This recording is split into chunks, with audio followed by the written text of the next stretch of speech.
Screen पर दिखा देता हूँ सबसे पहले कि मेरा स्कोर कार्ड क्या रहा है। पहले मेरा स्कोर ये रहा था, आप देख सकते हो 41-60 नंबर तक मेरे स्कोर क्या है। एनटीपीसी की जो ग्रेजुएशन वाली रही है उससे पहले मैंने कोई टेस्ट दिए थे जिसमें आप देख सकते हो 76, 77, 81 नंबर तक भी नंबर आए हैं।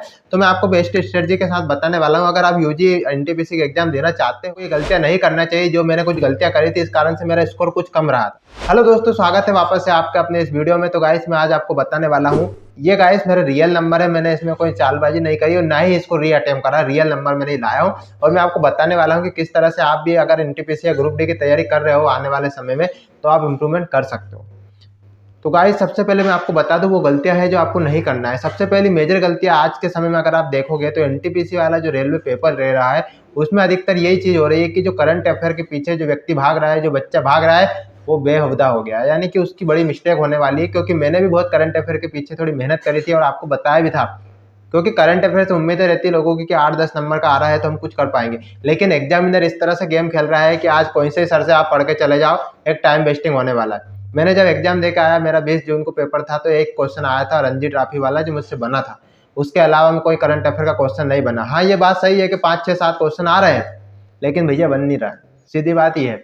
उसके बाद में मैथ्स की अगर बात की जाए तो मैथ्स का पेपर सरल आ रहा है। तो अगर आप एनटीपीसी यूजी की प्रिपरेशन कर रहे हो तो आपको मैथ्स का पेपर करके जाना है। कुछ डिजिट ऐसे आ रहे हैं, कुछ डेटा ऐसे आ रहे हैं जो कैलकुलेटिव है, जो आप सिर्फ इकाई यूनिट से या डिजिटल सम से ही कर सकते हो। यानी कि लेंथी डेटा आ रहा है, संख्या 7-7, 8-8 नंबर की संख्या आ रही है, आप वहाँ पर गुणा भाग कर ही नहीं सकते, उसको सिर्फ डिजिटल सम से या फिर इकाई यूनिट से कर सकते हो। तो आपको क्वेश्चन में ये भी ध्यान रखना। दूसरी जो बात है वो ये आ जाती है कि आपको जो रीजनिंग आ रही है, रीजनिंग में एक नया पैटर्न भी अभी लॉन्च हुआ है, जो आप टेक्स्ट बुक में नए पैटर्न को देख सकते हो। टेक्स्ट बुक ने अपने टेस्ट में डाला है, उस पैटर्न को ऐड करा है। तो आप उस पैटर्न के सवालों को भी ऐड करा है, उसको भी आप सॉल्व करके जाइएगा, उनको भी प्रैक्टिस करके जाइएगा। मैं मेजर आपको अनुभव बता रहा हूँ अपने एनालिसिस के आधार पर, एग्जाम के आधार पर जो एनटीपीसी मैंने देखा है। अगर आप यूजी दे रहे हो, आप एनटीपीसी यूजी के एग्जाम दे रहे हो, तो आपको ये बातें ध्यान रखना चाहिए।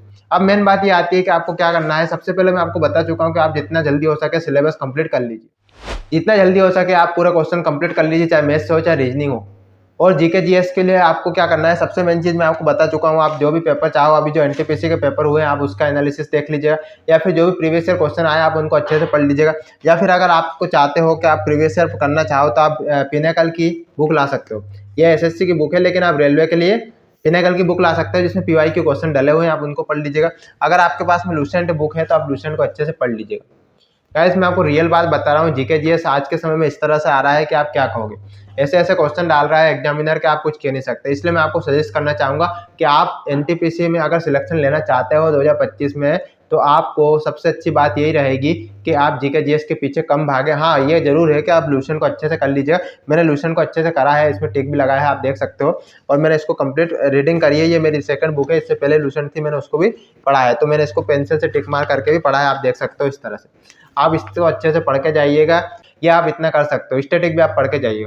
लेकिन समय सिचुएशन के आधार पर अगर क्वेश्चन बन जाते तो ठीक है, लेकिन इसके बाद में आपको जो फुल्ली डिपेंड होना है वो मैथ्स और रीजनिंग पे, क्योंकि 60 नंबर का मैथ्स रीजनिंग है, तो आप उस पर अच्छी पकड़ बनाइए, उसको अच्छे से कीजिए। जिसका मैथ्स रीजनिंग वीक रह गया वो समझ लो आउट हो गया, क्योंकि जीके जीएस का कोई ठिकाना नहीं है कहाँ से बन जाए क्या बन जाए। इसलिए मैं आपको कह रहा हूँ कि आप ज्यादा फजीते में मत पड़िए, ज्यादा बुक के पीछे मत भागिए। आप जो क्लासेस चल रही है ऑनलाइन पीवाईक्यू चल रहे हैं उनको कर लीजिए, लूसेंट पढ़ लीजिए, आप पीवाईक्यू क्वेश्चन के स्पीड वगैरह कोई सी बुक ला के पढ़ लीजिए।